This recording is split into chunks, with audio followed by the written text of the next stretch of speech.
নিরাপত্তা বাড়ল, এস জয়শঙ্করের নিরাপত্তা বাড়ল, তার কনভয় এবার বুলেট প্রুফ গাড়ি। বিদেশ মন্ত্রী এস জয়শঙ্কর, তার নিরাপত্তা বাড়ানো হলো।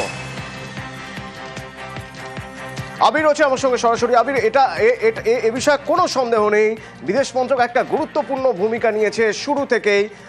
এই ভারত পাকিস্তান যখন টেনশন শুরু হয় সেই সময় থেকেই কোনোভাবে মনে হচ্ছে এরকম যে পাকিস্তান হয়তো আবার তাদের যে দ্বিচারিতা, তারা যে ধরনের কাজ করে থাকে কাপুরুষের মতো, সেই ধরনের কোনো কাজ করার জন্য জঙ্গি পাঠাবে এখানে, সেজন্যই আগে থেকে এরকম একটা নিরাপত্তার ব্যবস্থা,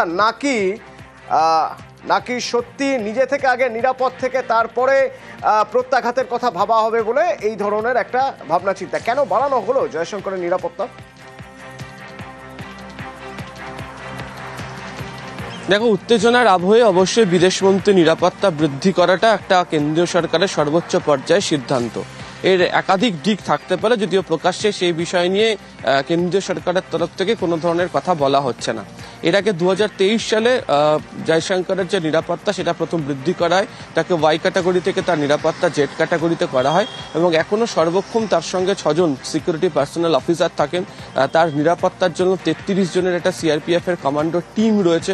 তার বাড়ির সামনেও যে নিরাপত্তা যথেষ্ট কড়াকড়ি, বাড়ির সামনে নিরাপত্তাকে আরও বেশি কড়াকড়ি করে দেওয়া হয়েছে, এবং তাছাড়া তার সঙ্গে থাকা যে সিআরপিএফ কমান্ডোর যে টিম তার সংখ্যা বৃদ্ধি করা হলো, এবং হচ্ছে যে তার যে ড্রাইভার, সেই ড্রাইভারও 3 জন থাকে, তার সংখ্যা বৃদ্ধি করা হয়েছে। সেটা কনভয়ে তুমি জানো যে বুলেট প্রুফ গাড়ির সংখ্যা বৃদ্ধি করার সিদ্ধান্ত নেওয়া হয়েছে বলে জানতে পারা যাচ্ছে।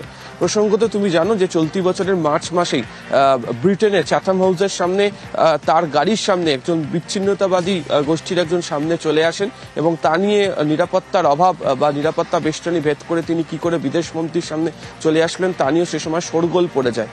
বর্তমান ভারত পাকিস্তানের এই আবহের মধ্যে দেখতে পাওয়া গিয়েছে যে জয়শঙ্কর একাধিক বৈঠক তিনি করছেন, বিভিন্ন দেশের নেতাদের সঙ্গে তিনি বৈঠক করছেন। এছাড়া এই ইসলামাবাদের সাথে ভারতের এই মুহূর্তে যে সম্পর্ক এসে দাঁড়িয়েছে, সেক্ষেত্রে দাঁড়িয়েও জয়শঙ্কর বা বিদেশ মন্ত্রকের কর্তারা যে ধরনের মন্তব্য করছেন তাতে কেন্দ্রীয় সরকার মনে করছেন যে তাদের নিরাপত্তা বৃদ্ধি করে রাখাটা প্রয়োজন, এবং সেই কারণেই হচ্ছে জয়শঙ্করের নিরাপত্তা বৃদ্ধি করা হয়েছে, এমনটাই কেন্দ্রীয় সরকার সূত্রে খবর। ধন্যবাদ।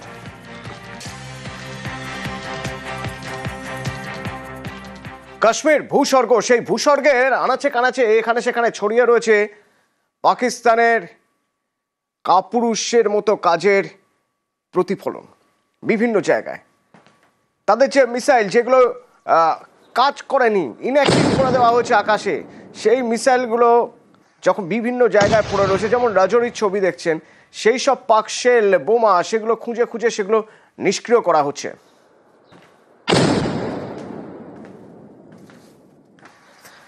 ভূস্বর্গের সবুজে এখনো এই শব্দ, অর্থাৎ পাকিস্তানের ব্যর্থতার নিশানাগুলোও মুছে ফেলা হচ্ছে। কিন্তু সব নিশানা কি আর মুছে ফেলা যায়?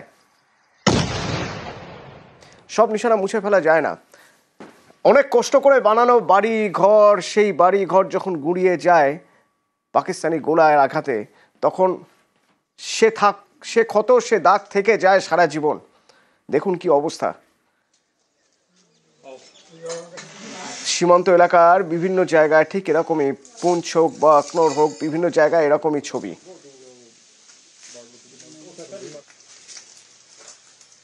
पहले भी लेकिन शेलिंग होती रही, हमने घर कभी नहीं छोड़ा अभी तक।